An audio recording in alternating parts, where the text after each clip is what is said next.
Everyone, तो आप सभी कैसे हैं। सभी को हरे कृष्णा, राधे राधे। जैसा आप सभी को पता है कि डेली हम अपना प्रैक्टिस सेट लेकर चलते हैं। तो कल हमने आपको क्वेश्चन नंबर 15 तक करा दिया था। आज क्वेश्चन नंबर 16 से लेकर चलेंगे। तो ये अपनी एसएसटी की क्लासेस चल रही हैं। तो आज देखते हैं हम क्वेश्चन नंबर 16 से।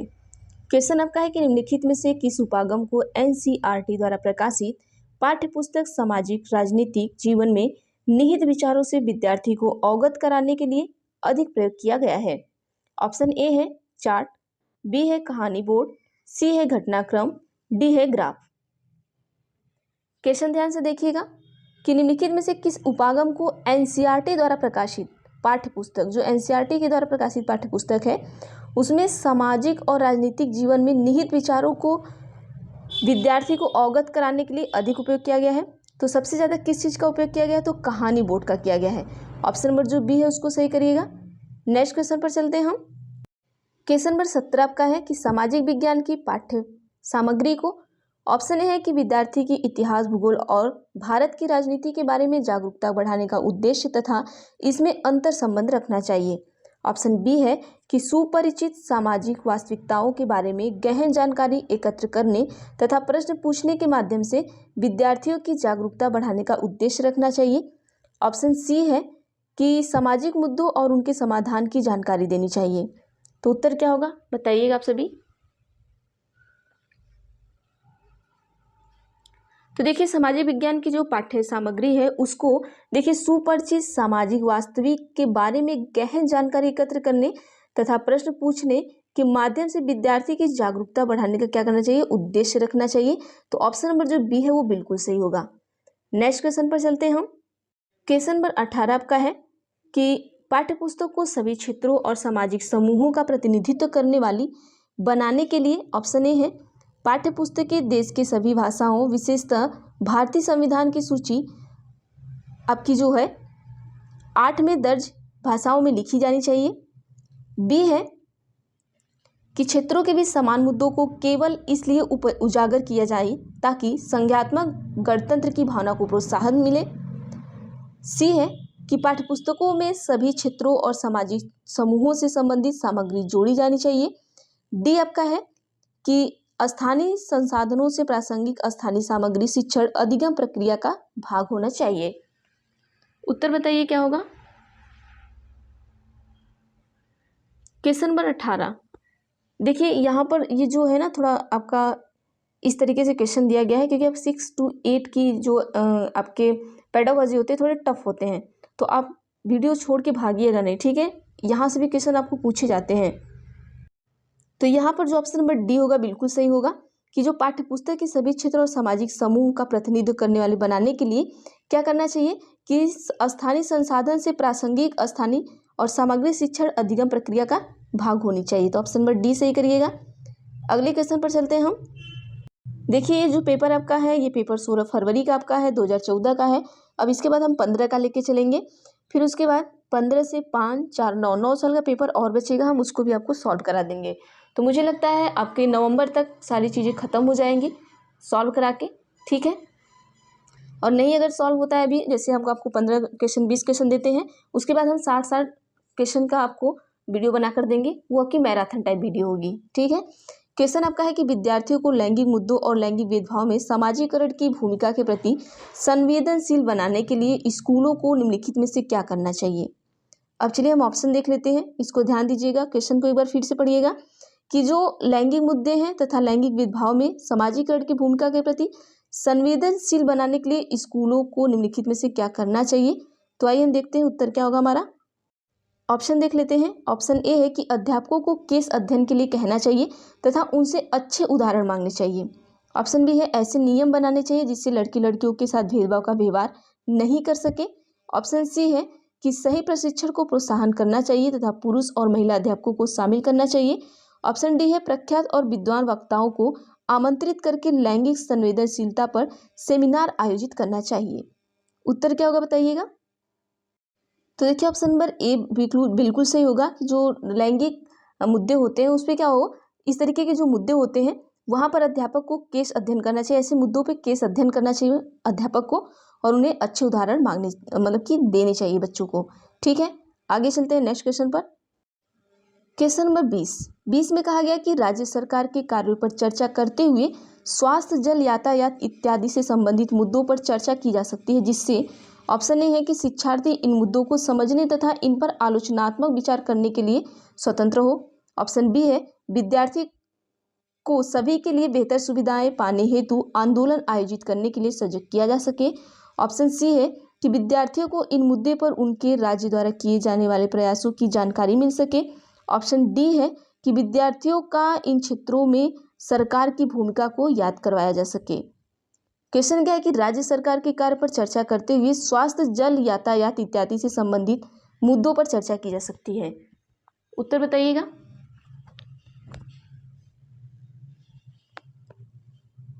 तो देखिए, इस तरीके के मुद्दे पर हम चर्चा करते हैं तो इसमें शिक्षार्थी के इन मुद्दों को समझने और उन पर आलोचनात्मक विचार करने के लिए स्वतंत्र हो। अगर इस तरीके के मुद्दे उठाते हैं तो विद्यार्थी जो है इसमें स्वतंत्र हो, कुछ भी कह सकता है। ठीक है, ऐसा नहीं कहेंगे नहीं हम राज्य सरकार पर मुद्दा उठा रहे हैं तो आप राज्य सरकार पर सोच समझ के बोलिएगा, आप राज्य सरकार पर सारी चीज़ें अच्छी अच्छी बोलिएगा, कोई भी ऐसी चीज़ें ना हो कि जो उनको बुरी लग जाए, ऐसा नहीं। वहाँ बच्चे को स्वतंत्र रखना चाहिए कि आपके मन में जो है आप कुछ भी कह सकते हैं, आप कुछ भी पूछ सकते हैं। ठीक है, आगे चलते हैं। क्वेश्चन नंबर 21 है आपका कि राष्ट्रीय पाठ्यचर्या की रूपरेखा 2005 प्रस्तावित करता है कि भूगोल पढ़ाया जाए जिससे ऑप्शन ए है प्राकृतिक संसाधनों की अधिकतम प्राप्ति और उपयोग पर ध्यान केंद्रित किया जा सके। ऑप्शन बी है पर्यावरणीय चिंताओं तथा उनके संरक्षण के संबंध में आलोचनात्मक समझ पैदा की जा सके। ऑप्शन सी है कि भारत की विविध भौगोलिक विशेषताओं की इसके आर्थिक विकास में भूमिका को जाना जा सके। ऑप्शन डी है कि विद्यार्थियों का प्राकृतिक आपदाओं के भारत की अर्थव्यवस्था पर नष्टकारी प्रभावों के बारे में मार्गदर्शन किया जा सके। उत्तर बताइएगा क्या होगा।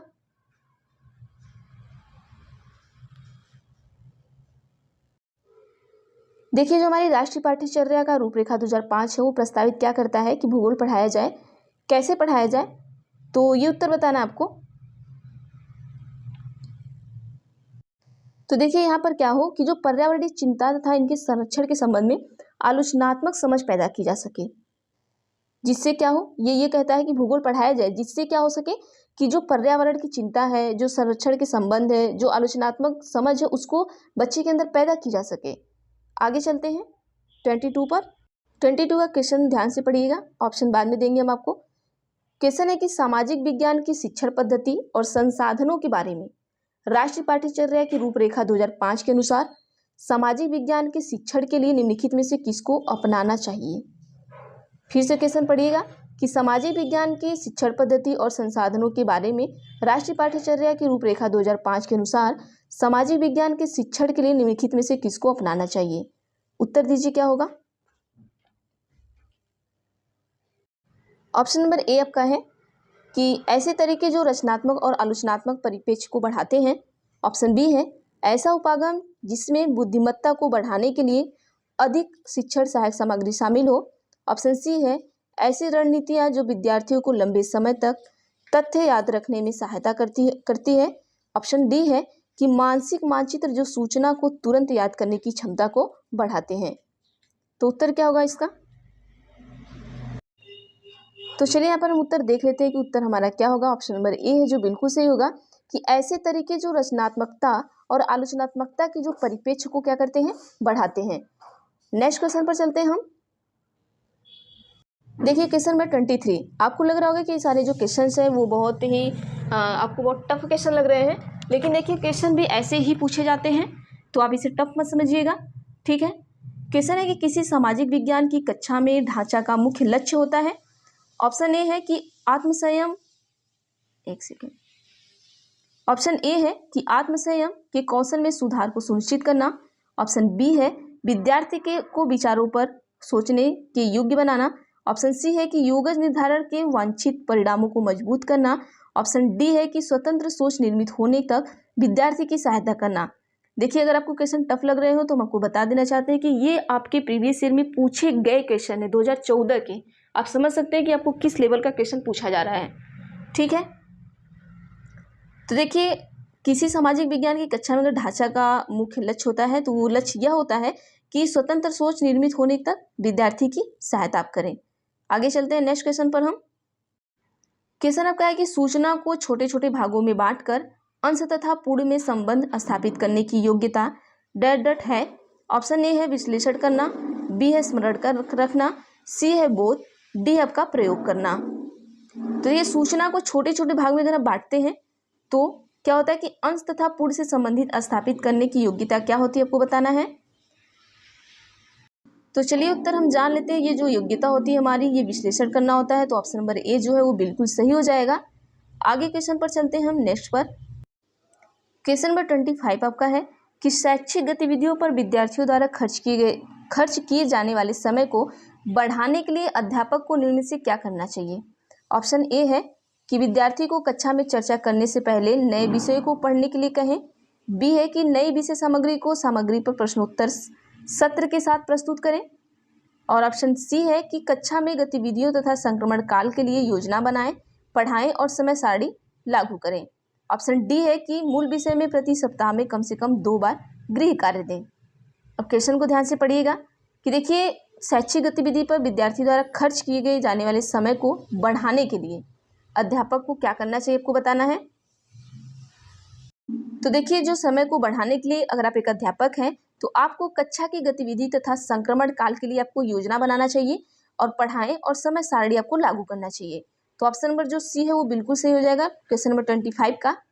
आगे चलते हैं क्वेश्चन नंबर 26 पर। हम क्वेश्चन नंबर 26 पूछा गया कि प्रेरक अधिगम निम्नलिखित में से किस उपागम के विपरीत है। ऑप्शन ए है निपुणता के, ऑप्शन बी है संरचनात्मक प्रशिक्षण के, ऑप्शन सी है अनुरूपण के, ऑप्शन डी है प्रतिपादक के। तो उत्तर बताइएगा क्या होगा।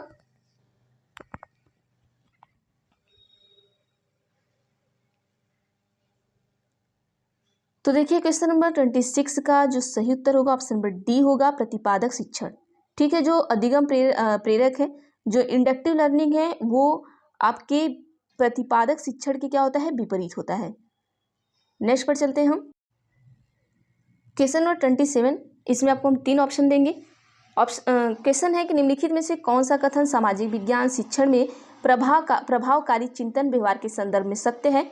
ऑप्शन ए है कि चिंतन को सैद्धांतिक ढांचे की ऐसी कड़ियों को निकाल देना चाहिए जो पूछताछ करने तथा समस्या समाधान को सीमित करती हो।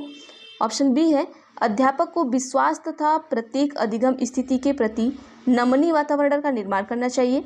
ऑप्शन सी है कि समवयस्क शिक्षण ध्यान से करना चाहिए क्योंकि इससे शिक्षक विद्यार्थी की अपनी वैचारिक क्षमता प्रभावित होती है। तो उत्तर दीजिएगा क्या होगा। देखिए क्वेश्चन में पूछा है कि कौन सा कथन है जो सामाजिक विज्ञान शिक्षण में प्रभावकारी चिंतन व्यवहार के संदर्भ में सत्य है।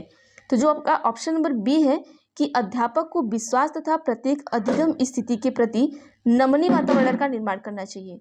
तो ऑप्शन नंबर जो बी है वो बिल्कुल सही होगा, बी को सही कर लीजिएगा। नेक्स्ट क्वेश्चन पर चलते हैं हम। Question number 28। क्वेश्चन नंबर 28 आपका है कि आंध्र क्षेत्र में वंदे मातरम आंदोलन को निम्नलिखित में से किस नाम से जाना जाता है। ऑप्शन ए है सविनय अवज्ञा, बी है खिलाफत, सी है आपका असहयोग, डी है स्वदेशी। तो जो आपका आंध्र क्षेत्र है वहाँ पर जो वंदे मातरम है, वंदे मातरम आंदोलन को किस नाम से जानते हैं उसका नाम बताना आपको। तो देखिए इसका जो नाम होगा आपका स्वदेशी आंदोलन होगा। ऑप्शन नंबर डी सही कर लीजिएगा। थोड़ा सा हम इसका एक्सप्लेनेशन देखेंगे। देखिए जब बंगाल का विभाजन हुआ था तो उस समय क्या हुआ था, भारत में स्वदेशी आंदोलन की क्या हुई थी, शुरुआत हुई। अब यह आंदोलन आपके पूरे भारत में चल रहा था और इसी समय क्या हुआ था कि आंध्र प्रदेश में वंदे मातरम आंदोलन चला, जिसे हम क्या कहें, स्वदेशी आंदोलन के रूप में हम ये मतलब स्वदेशी आंदोलन के रूप में चलाया गया, तभी से इसका नाम क्या है, स्वदेशी आंदोलन। तो ऑप्शन नंबर डी सही करिएगा। नेक्स्ट पर चलते हैं हम। क्वेश्चन आपका है कि निम्नलिखित में से किस विदुषी ने स्त्री और पुरुष के बीच सामाजिक अंतरों की आलोचना पर आधारित पुस्तक स्त्री पुरुष तुलना का लेखन किया। ऑप्शन ए है ताराबाई शिंदे, बी है रामसुंदरी देवी, सी आपके हैं पंडिता रामाबाई, डी आपके हैं बेगम रोकेया। तो बताइएगा कि किस तुलना का लेखन किसने किया था, स्त्री और पुरुष। ठीक है,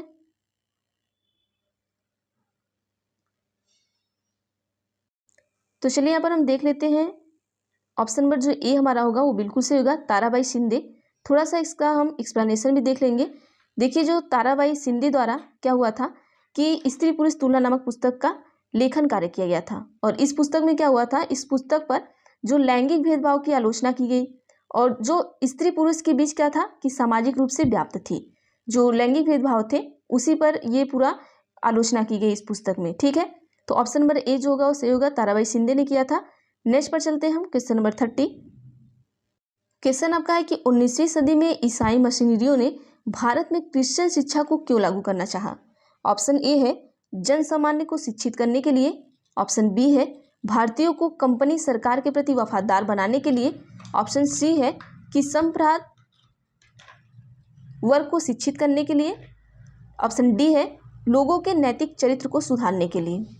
अब देखिए, जब 19वीं शताब्दी में ईसाई मिशनरियों ने भारत में क्रिश्चियन शिक्षा लागू की तो क्यों किया था आपको बताना है। तो आइए हम देख लेते हैं उन्होंने क्यों किया था। क्योंकि भारतीयों को क्या था कि भारतीयों को कंपनी सरकार के प्रति वफादार बनाने के लिए इन्होंने इस तरीके से किया था। ऑप्शन नंबर बी सही करिएगा कि भारतीय को कंपनी सरकार के प्रति क्या वफादार बनाने के लिए।